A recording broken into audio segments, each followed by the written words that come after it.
Should we start this? Okay. Settle down. Remember me. Yes, settle down. Thank you. Thanks. Thank you. Hi, I'm Kaleigh Mountain. I'm the Vice President of Sales at Business Insider, and I'm honored and thrilled to introduce Jessica Jensen, the CMO of Indeed. Jessica is responsible for brand communications, product, and acquisition marketing globally. Prior to Indeed, Jessica was the CMO at OpenTable. She also held various roles at Meta and had leadership roles at Apple and Yahoo, starting her career at Boston Consulting Group. So anyway, let's jump in, please. Let's do it. It's Jobs Friday, 311,000 jobs added in February. New jobs! So we got a happy headline. Thank you, America. Yes, and we get to talk about jobs. So obviously, Indeed is a for-profit company, but getting people jobs, especially people in marginalized groups, that's a mission-driven goal. Tell us more about how mission and purpose feed into your marketing strategy, to your business strategy. Great, thanks. If you don't know what Indeed is, and you never have listened to NPR, where we pretty much dominate the airwaves, we are the largest job site in the world. We have about 300 million people coming to us every month to look for jobs. We operate in 60 countries around the world. We have millions of employer customers, which could be Lambert's all the way to Amazon and the National Health Service of the UK. So all employers, big and small. And our mission is to help people get jobs. It's very simple. It's very clear. It's on some shirts here in the room, Indeed. And we believe that talent is universal and opportunity is not. And so it is core to our mission and what we do every day to help people who face barriers to employment to get jobs that lift them out of poverty, take them into new careers. And we have set very ambitious goals for ourselves. So we're going to get 100 million people jobs by 2030. And 30 million of that, 30 million jobs for people who face barriers to employment. So that could be education background, previous incarceration, race, gender, LGBTQ status, etc. So the very fiber of what we do every day, our mission is not a side dish, it is the meal, which is getting people jobs, particularly people who don't have access to advancement. And that is in the water that we drink and everything we do in marketing, in our products. And I could go on all day, but I'm going to let that not happen. I love hearing about mission and purpose. We hear less of that today. We're hearing more of efficiency, productivity, cost cutting. How do you see brand marketing, purpose marketing result in business growth, in ROI for the company? I think, yes, given these bizarre economic times, Meta has come out and called it the year of efficiency, which as a former Meta person, I certainly understand and salute. But I do think that when we're under economic pressure, it is very, very tempting to cut brand spend, as I'm sure many of you are experiencing at this very moment. Or to lose sight of your mission and make that you make money the North Star, not your mission. We are very fortunate to have a business that is grounded on human achievement and jobs, which is both good for the people that hire people and for workers. So we're blessed to have that kind of two-sided operation that is grounded in that mission. But I do think that the clarity of our mission and the work that we do in our products to help people overcome barriers is well understood in the market. And then I have the gift of running marketing. I get to tell that story around the world. And that creates an awareness and an understanding of what we do that keeps people coming back and allows us to, and we're not different from any of you, we're reducing our marketing spend as well, but we have built so much trust and awareness and respect for the communities that we help that we're able to ride that ebb and flow of investment because we've made that brand investment over time. So I think, maybe you've seen there's been some recent coverage from Airbnb extolling their brand investment and that they've moved to less performance marketing and more brand marketing because they proved that the ROI was there. And I think that that is a lesson that all CFOs need to understand. And I'm blessed to have a CFO who's like, if I find more money, I am giving it to you immediately. And heads of marketing need to understand. You build your moat through the clarity of your purpose and your brand, and cutting it is at your peril. I love that. But we have to flex. And you've obviously gone through circumstances like this before. Kayak, Open Table during COVID, Yahoo during the financial crisis, 07, 09. What did you learn and how has that informed you today? Yeah, I call myself the old woman of the internet. I've been working in internet businesses since 1998. Some of you were not alive, and welcome to the internet. So yeah, I have seen good times and bad. If somebody says to you, would you like to run marketing for Open Table and Kayak and start 3 months before COVID? I'm just going to say you're going to want to pass. Like, those are fantastic companies and brands, and I love them dearly, but that was hell. And for those of you who are in businesses, hotels, travel, etc., I have never seen revenue fall off the face of a cliff. And my budget went from 80 million to 6 in a matter of months. 3 rounds of layoffs. So I am grizzled and tired, but living to see another day. And I would say that having ridden those waves and gone through those crises, my key takeaway is that people are the business. Products are cool, innovation is rad.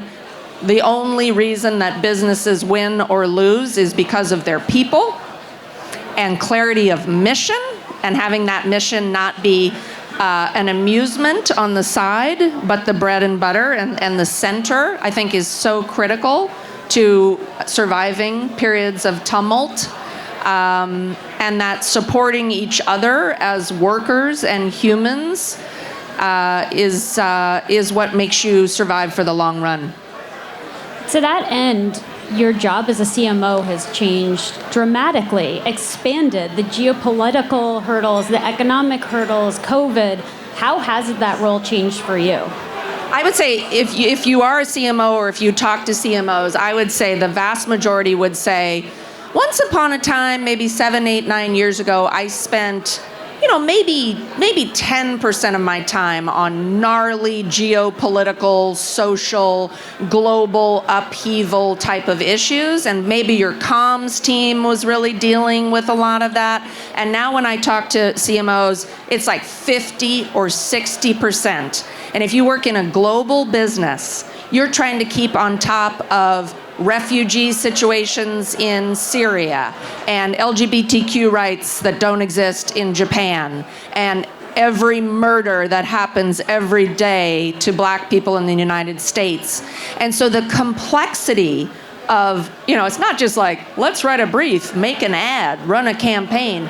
You are having to be on top of and consume and message and moderate internally and externally across topics and issues that are unfathomably complicated. And again, I go back to the people.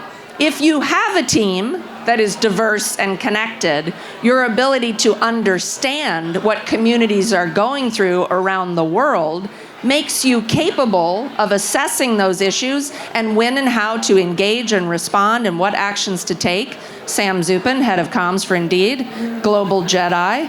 And it's just the mind share and the energy that we have to go that goes to political issues and human suffering is like never before. Does that resonate for anybody? Does that seem right? And it's a responsibility and it's an honor and it's really hard.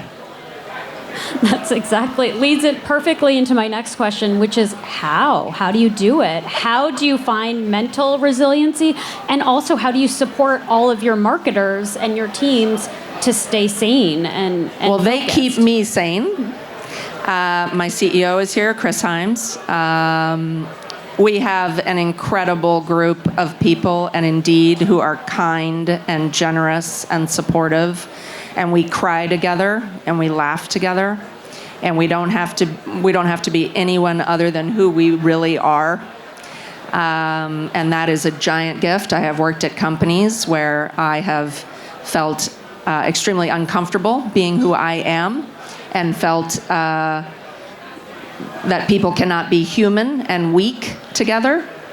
So I gain incredible resilience from the generosity of the people I work with. I have a 12-year-old daughter who is either a terrorist or the nicest, cutest girl in the world. So I really try to focus on the latter. If any of you have teenage children, let's have a drink after this. It's an odyssey. I have 2 Shih Tzus and a husband. My husband works for the Nature Conservancy, so he works in a radically different industry and actually helps save land, trees, and water. So that makes me feel better every day. Shoot. But I mean, I really think COVID, there were 2 gifts from COVID. Number 1, children learned to wash their hands.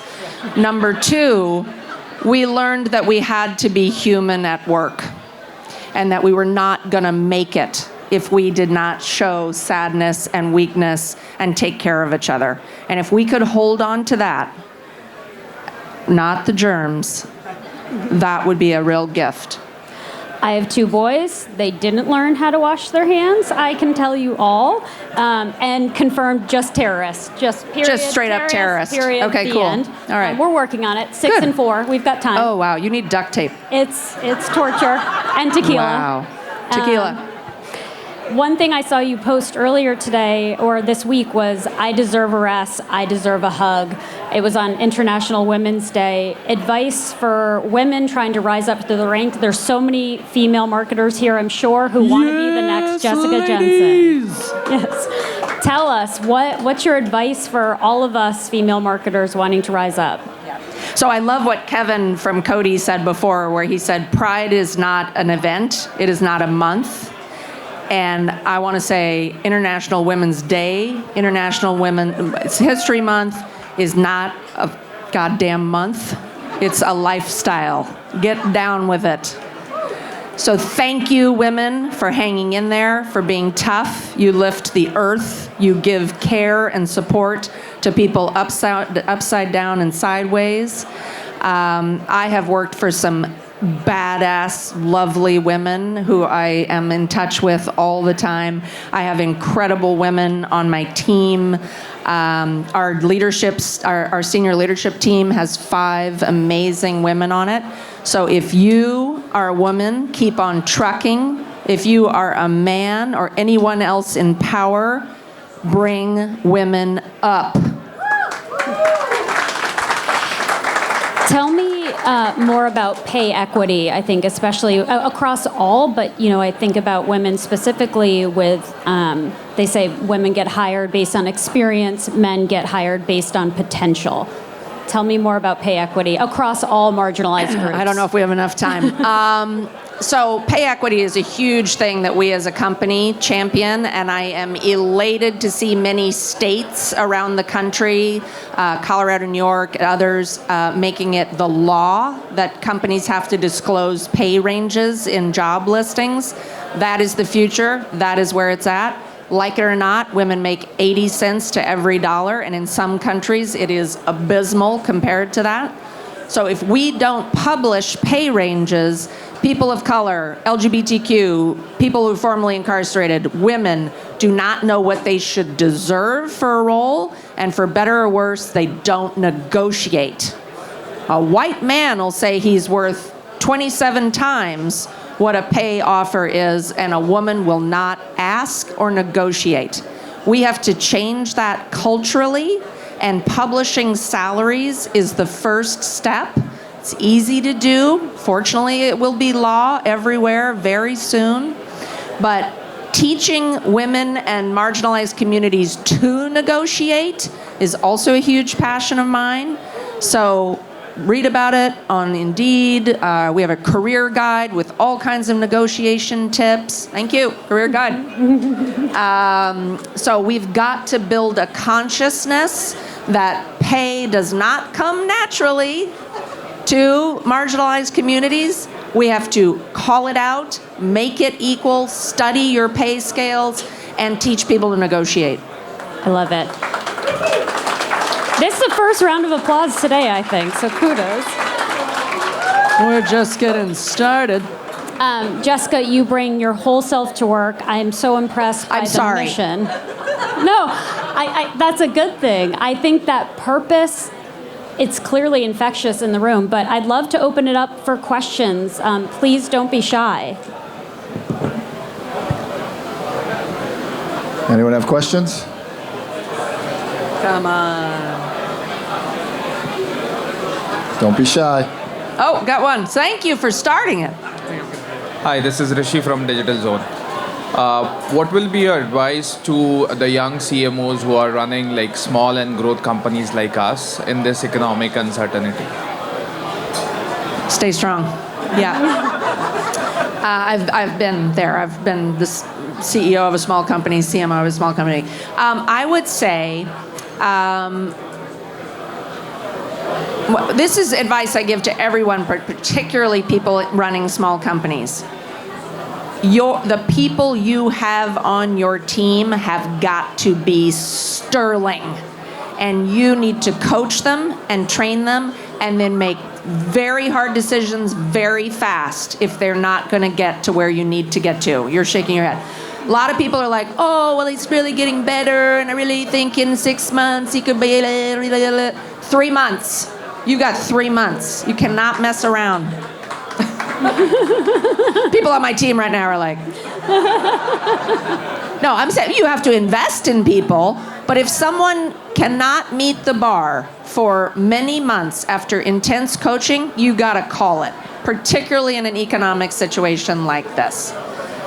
Secondly, what do you have that you could share externally as a marketer that is free for you? So let me give you an example. At Open Table, when the crisis erupted, we realized we had a gold mine of data around restaurant closures. So we created a global searchable database of open and closed restaurants and shared all that data with the US government, every media outlet, every local restaurant association. And the next thing we knew, it was like a fire that caught. That cost us nothing. So what do you know? What do you know in your company that other people need that is free for you to provide? Also, get some of your other scrappy friends together and make partnerships. I find a lot of startups and smaller companies don't have a BD function or don't invest in partnerships. What do you have that you can offer to local SMB association or the Small Business Administration or the a set of universities, right? Like think about where you can tie up with other brands and institutions that may have more reach than you do. Yes, hello, Alex Kaleigh, RTL. When we met last year at San Diego, you mentioned some information about, trends, what was coming. Yeah. Like people going back, to the working because the stock market was going down. What are the trends that you see that we don't know because we don't have access to the data? Yeah. Okay, first of all, you do have access to our data. Hiringlab.org.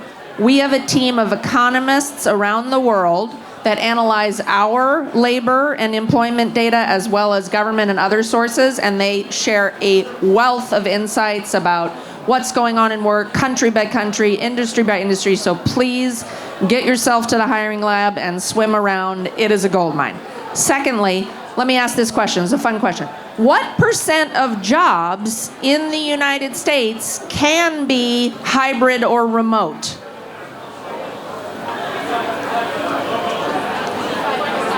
$20, 25. Okay, I usually hear 30, 25. Some people say 50. It's 9 or 10.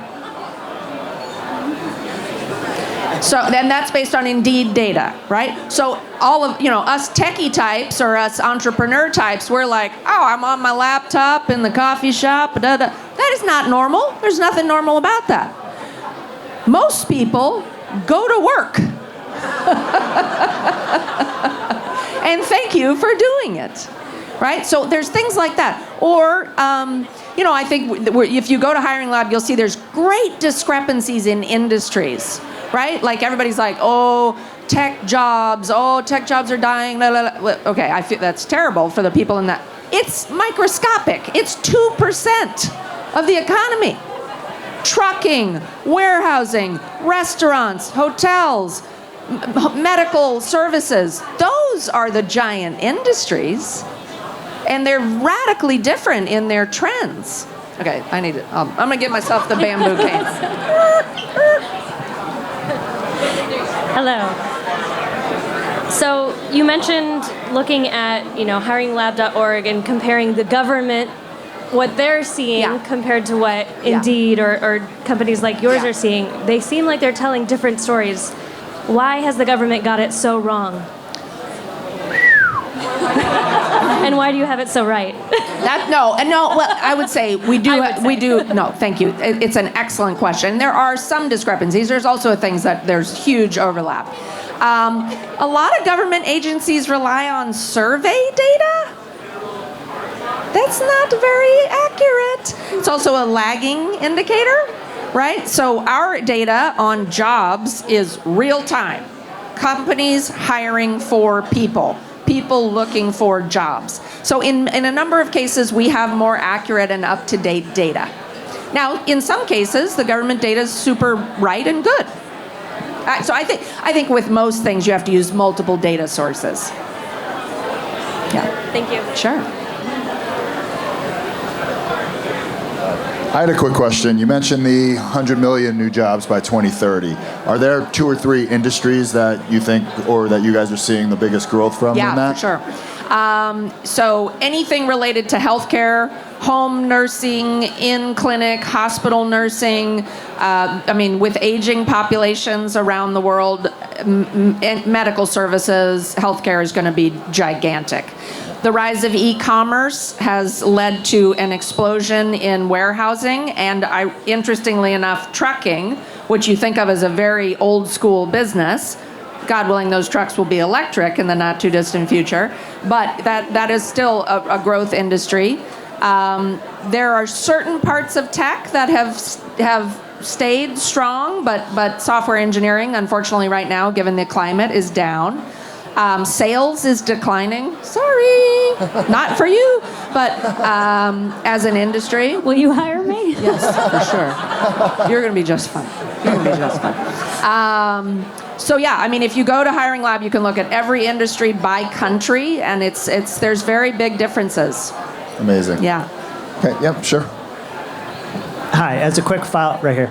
Hi. As a quick follow-up to the 100 million jobs, you mentioned 30 million jobs for people that have a hard time getting those jobs. Can you walk us through the strategy around how Indeed.com is going to do that to help those people find those jobs? Oh, I love that question so much. Thank you.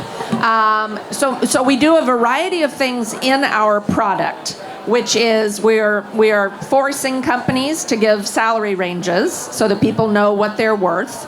We are encouraging our clients to remove education requirements. Old resume review was like, do you have an undergrad? Like so many jobs don't actually require certain levels of education. So we're really encouraging everyone to, some things, are you a medical doctor? People are going to want to know that. But there's so many things that don't require education or certain levels of education. Secondly, criminal records. So some of you are familiar with fair chance hiring. Chris shares this stat all the time, which is amazing. 1/3 of people in the United States, 1/3 of adults have a criminal record. 77 million people. And I like to say you got put away for time, but that doesn't mean you shouldn't ever work again, right? That's not fair. And so we are working with our employer partners, and we have fair chance hiring programs around the country. to really help employers understand that there's this giant pool of labor that gets neglected or actively discriminated against. And if we work together, we can tap into that pool of workers, and often they bring the best work, the best commitment to the organizations they join. We do a ton of things around LGBTQ, helping employers understand how to make hiring and interviewing open to and comfortable for people in the LGBTQ landscape. So, I mean, we have a lot of oars in the water. That's great. I thought, yep. Hey, Jeremiah Bentley at Texas Mutual. It's kind of a follow-up, accidentally, but like, how do you connect your business goals, your philanthropy goals, in terms of giving? Because we try to align those, and y'all are awesome at it and a model for us. So I'd like to hear more about it. Yeah, I mean, I've worked at other companies. I was at Apple, right? Our mission was to sell cool-looking products. That's pretty divorced from a philanthropic undertaking, right? But at Indeed, our mission is to help people get jobs, and specifically people who face barriers. So our philanthropy and our investments are directly tied to that through fair chance hiring, a number of other things. So for us, it's quite linear. Does this organization help people get access to jobs and overcome barriers or access that they have not had? And those are the kinds of institutions that we support. We've just rolled out a new job career coaching partnership with historically black colleges and universities. So, it's really kind of all in the same wheelhouse for us. Where that's very different for a lot of companies. A lot of companies will say, we're gonna choose environmental sustainability, and that's our thing, and that's where we put our money. And for us, if it helps people get jobs, that's where we put our money. Great. All right, we have time for one more.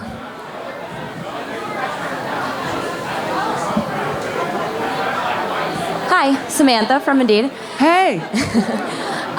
You talked about staying up to date with what's going on internally and then also externally in the world. Are there specific publications, newsletters, podcasts that you'd recommend that marketers subscribe to? I was literally going to say I'm addicted to Insider. That is not fluff. Like I have been addicted to it for like a decade. Chris will tell you I'm always like Insider. Wall Street Journal, I watch BBC News and listen to BBC News. I lived in Japan for a long time, so I follow the Nikkei and a bunch of stuff there. I'm a media hound, so you should also check out Chris's podcast, Here to Help. Here to Help is amazing. Please listen. I listen to New York Times podcasts. I read the New York Times. I'm all over. Amazing job. Jessica, thank you so much. Thanks. Kaleigh, thank you. Thank you for stepping in.